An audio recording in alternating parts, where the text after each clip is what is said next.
Today's top story from the perspective of someone who's there. You are looking live. This just in. Not my beat.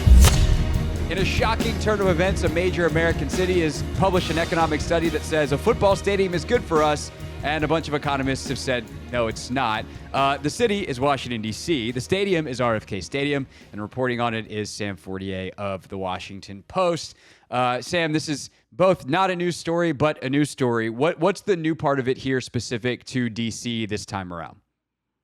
Yeah, I mean, the new part is basically that D.C. is saying that, it's good. It's good for us. It would be good at RFK. And so it's just like, the national trend has decided to visit D.C. And I think that, Craig, it's important, I think, to this discussion to say that this is going to be happening a lot more. It's happened in some cities, Kansas City among them, Oklahoma City, other places. But it's going to happen a lot more because there's a sports stadium boom coming. A lot of these stadiums were made, including FedEx/Commanders Field in the late 90s. And so it's unique now because it's our backyard. It's where we live. And so we're going to have to grapple with the decision that, Kansas City voted to not spend public subsidies on the stadium. And then Oklahoma City did by an overwhelming margin to give the Thunder a new arena or to upgrade the arena. So, I mean, this isn't just a discussion that we're having now because it affects us. For sure. And the politics of this are all local everywhere. I think a city like Oklahoma City is like, this is all we got. Like, yeah, we'll give you the money because they're grateful to have a team. And a city like Kansas City is a little bit more like, I dare you to leave after, what the Chiefs have been and kind of the place that they have in that city. One of the things I found interesting, though, about the reporting, Sam, and the reporting that you guys did on the report that came out is there's a lot of data in the new DC report that reflects a positive impact of Nationals Park. And Mayor Bowser and her office love to cite that success. When you talk to the economists, though, who are reading that, I know there's obviously differences between a football stadium and a baseball stadium, but do they actually agree that Nats Park, at least on a baseline level, has been the success that the city claims it is? Wow, that's a great question because J.C. Bradbury, who you've talked to, I believe, as well, the economist from Kennesaw State, who's probably like the nation's leading expert on these sort of things. I asked him, I said, hey, man, like, I get that all the studies say that these things are not necessarily that good for cities. But, I mean, I've been to Navy Yard. Like, he used to live in this area. Like, he's been to Navy Yard. It's hard for me to think that someone could argue that Nationals Park hasn't helped revitalize Navy Yard. And JC said, I'm about to do just that. And he basically told me, and I don't think this actually ended up making the story, but he basically said, like, you have to focus on what isn't easy to see. Because when you go to Navy Yard, yes, Nationals Park, it looks like it's created all these businesses, all these people are around. It's great. And he's like, it's great what's happened for that area. But when you think about the economic impact, when you think about, okay, how did DC pay for the stadium, the construction bonds that they issued to build Nationals Park, most of it was through a tax on individuals/businesses that make more than $5 million a year. And he was like, you could have done that. You could have instituted that same tax, which is called the ballpark fee, for roads or schools or libraries or literally anything else that you'd want. So saying that Nationals Park is paying for itself, it's creating all this revenue, like the area has certainly been revitalized, but he argues it's shifting money that would have been spent elsewhere, and that the way they're paying for it is on a tax that has actually nothing to do with Nationals Park at all. That's so interesting because I feel like that's a bit of a semantics argument. Not that, I'm looking to argue with J.C. Bradbury via you here on the radio, but like they got to play baseball somewhere. And they did choose that this was the thing. And it actually did pay. Like it's also kind of brings in the next thing I think is an interesting thing specific to our area, Sam, which is like if Nationals wanted to play in Virginia or play in Maryland, like that money doesn't go to the District of Columbia. So they're going to play baseball somewhere, and the district did the thing that made it in the district. And if it has paid for itself, even if they could have done that with something else, they got the baseball team, and there's some kind of value that comes with that. The football team, same thing. They're trying to lure it out of Maryland. How different is DC because of this if you will, state area compared to if you're where he is down in Atlanta, they just move it from one side of Atlanta to the other when they build the new Brave Stadium.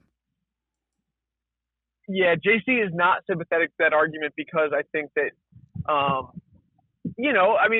like our region is unique, but at the same time, I think that like a great example is if you look at the study that DC did, about RFK, one of the criticisms that the economists had is they made no effort to delineate between, where those jobs would come from, where would those workers live, where would they pay those taxes, really like who is reaping the economic benefit from having these jobs. Are they going to be full-time? Are they going to be temporary? Like it's a very complicated issue. And JC kind of sees it as just shifting money around that would be spent in the district anyway. So like, if now that Nationals Park is here, that just is going to take away from the theater or the whatever, the money, people have fixed budgets. They're going to spend a certain amount of money on certain things. And so if you go to a baseball game, you might not go to something else. And like, that's the argument that economists have. It's not generating a ton of new income. It's mostly just shifting things around. Right. I've heard him make that argument before. I feel like there's some, I'd love to hear more specific numbers for an area like DC though, because if I live in Virginia and I could go to my movie theater in Virginia or a baseball game in DC, now we're talking about different numbers versus moving the money around in the same city. But I'm sure that's also marginal compared to the millions and millions of dollars of construction costs and all that kind of stuff. I was just about to say, we are on a sports radio show, and I don't know how deep you want to get into this, but like, as someone who has gone to the district CFO website and read the CFO's quarterly report, like the amount that the city makes off spending at Nationals Park is a very small percentage of the ballpark revenue fund compared to the ballpark fee, which is that $5 million, the tax on the $5 million and up people that we're talking about. So like, okay, like they are making some money on the stadium, but like the real money is coming from the tax, which he would argue has nothing to do with baseball at all. Got it. That's great info. And that's why you're you and you do the reporting and I sit here and host a radio show. And I also think I want to be clear to people, like when we talk about these sports subsidy conversations, Nate Jensen at the University of Texas is like one of the nation's leading experts in public subsidies. And so obviously, he talks a lot about sports stadiums as well, because it's one of the most hotly debated use of subsidies. You're not getting this, I think, level of engagement on some other aspects. But the thing that he said is it's important to remember that even though almost every academic study finds that stadiums are losing propositions for cities, this isn't to say that cities shouldn't invest in teams, only that they are a fiscal cost. And like, so I don't have an opinion on where the Commanders should go. I don't have an opinion on how much money they should spend. But I do think that the stadium is an affront to the study, which is not a real study, is an affront to the taxpayer because it's not being honest about what the cost is. Like, right. I'm not saying whether or not you should spend that money because like that's for citizens and their public elected officials to decide. But like, tell me what it's going to cost. No, 100%. I had that conversation with JC, and I also had it with Andy Zimbalist, who's kind of the 1B or 1A, whatever order. I don't want to make either JC or Andy Zimbalist upset in ordering them, but like those are the two probably foremost experts on it. And I was like, well, if I look at it as entertainment and accept the fact that entertainment costs money and we're just kind of subsidizing / socializing the cost of said entertainment, can I argue that that's worth it? And he's like, yeah, absolutely. But to your point, I think that's a great point that this report doesn't actually tell us what the cost is. And that itself is a problem. As is the other thing I wanted to ask you about in your reporting, Sam, is Sam Fortier is our guest, Commanders beat reporter for the Washington Post, talking about a report that he and a colleague of his at the Post did on the city's report they released into the potential funding of RFK or how much the cost of RFK. And the funding part, they actually didn't release that half of the report. Did I read that right? Why not? And why would a city perhaps hide that half of it? Yeah, you're talking about my colleague, Michael Bryce Sadler, who has done a lot of great work and covers city politics as well. And I always love teaming up with him. But yeah, I mean, a second report how to finance a stadium isn't going to be published, and they don't want to release that analysis. And so I have my own theories, but I will let you draw your own conclusions about why a city wouldn't want to release something like that. what's like, I know this is a stupid question, Sam, but like these are public officials, keyword being public. How do you commission something like this, which by the way, cost almost $400,000 and not release it? Like, how is that not a part of the actual approval of the commissioning of the report in the first place, that you actually have to release the findings? I think that there are, I mean, it's obviously this is not the same, but like you and I have talked about a lot of investigations and reports related to this team over the years, and some have not been released. And I mean, you always have to ask, like, who is benefiting from this information not being released to the public, and like why would they want to do that? I think that your question probably is rhetorical ultimately, because the people in power don't want to release those for obvious reasons, but it's certainly frustrating. I totally get where you're coming from. Yeah, it's very silly. They're public officials. They work for us. Then give your bosses the information. We're your bosses, and that's why you vote, or something like that. Sam Fortier is with us here on the Hoffman Show. Anything else of note from this that you think the audience should really be attuned to before we switch to the football of it all the last couple of days?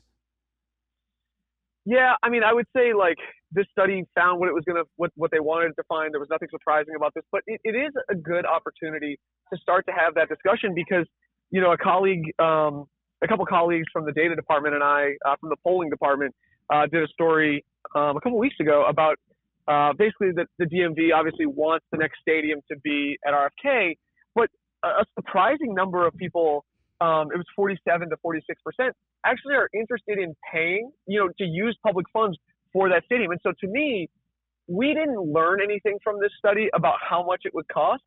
And the district can do it a bunch of different ways, right? Like tax abatements or preparing the land. It's rather than just a direct cash subsidy. But to me, like, it seems like the public is ready for a conversation about, we are willing to socialize this cost. What is the price tag? Like, what are we willing to do? And so obviously there's a lot of hurdles before RFK would be a realistic option. It's got to pass the Senate, which it's held up right now. It would then have to, you know, go to the council, and the DC, after the president signs it, the DC council, you know, is definitely going to have opposition to this. So we're a long way away, but I think that like this study is bringing to the forefront, to me, the question of, okay, like, how much is this going to cost if they're going to do it, and is the public going to be willing to bear it? Yeah, totally. There's a long way to go, and the clock is ticking, by the way, because eventually they actually need to build the thing. And you know, at this point, they're going to be in Commander's Field in Landover for beyond what the expiration date there is. They're going to have to extend that no matter what. But we'll see ultimately where the long-term plan is. I'm actually going to interject there and remind people that it is not a lease. There is no lease in Landover. It doesn't expire. They have a contractual agreement to play there through at least 2027, but they can stay as long as they want. They own the land. Like, it's not a lease. Right. No, that's a good clarification point. And that's what I meant. The expiration of their contractual obligation to be there. They have to play there through, what is it, 27? So they could start the 28 season there. I think it's like a stupid date, though. It's like September 14th or something, where if they have a new stadium that year, they're going to have to open on the road so that the new stadium can be opened week 2, because that's the way the calendar is going to fall. But also, it's probably not going to matter because there's basically at this point in 2024 zero chance that there's a new stadium anywhere by then. So that could have been a fun fact for schedule release that year, and they've even ruined that for us. Sam Fortier, Washington Post, with us here on the Hoffman Show. All right, to the football. You've covered, obviously, the Rivera era here. Before that, you've covered a couple of different teams, both as a national reporter and as a local reporter out in L.A. Like, how different was this camp for you in the way that Quinn and Cliff and everybody ran it compared to the other springs that you've seen in your football covering career? Ooh, that's a good question, because to be honest, man, like, I think that last year with Eric Bieniemy's energy and voice and like just harping on the details, that was different. It was a little bit of a shock to the system because that's not how Ron's teams had been. It's not how Scott Turner was. But like this one, I would say, you know, they do that drill before practice starts where they go over the bags, and they have a number 2 overall pick quarterback who I think has brought a lot of enthusiasm to the team and the franchise. And obviously it's you know, new in terms of Josh Harris wasn't the owner at this time last year, but how it looked, I think, was pretty standard. You know, I think the things that they were doing were were pretty standard. And to me, call me jaded from the years I've been doing this, but like Terry catching a nice pass that shows like some timing and rapport with Jayden is exciting, but like waking up in week 1, man, like I've gotten way too optimistic about too many of these teams to like buy into the hype in the preseason too much. No, I think that's fair. I think I'd rather have a good June than a bad June, but a good June doesn't mean anything. I would say that the one big difference that I would draw between Bieniemy last year and the whole staff this year is, in hindsight, I think Bieniemy was yelling at everybody because nobody knew what they were doing, and that's bad. And that showed up during the season. It did feel like a very clean camp. And Quinn actually said something yesterday that I appreciated. He was actually, it's funny because he was sharing a compliment that someone had given to essentially him. But it's something that I noticed and had thought about previously, which is this staff, watching them work together, you never know that they didn't work together before. That Cliff and DQ and Joe Witt and these guys are all new to each other. There was a cohesion that I think ultimately is a good thing. Again, will it lead to wins?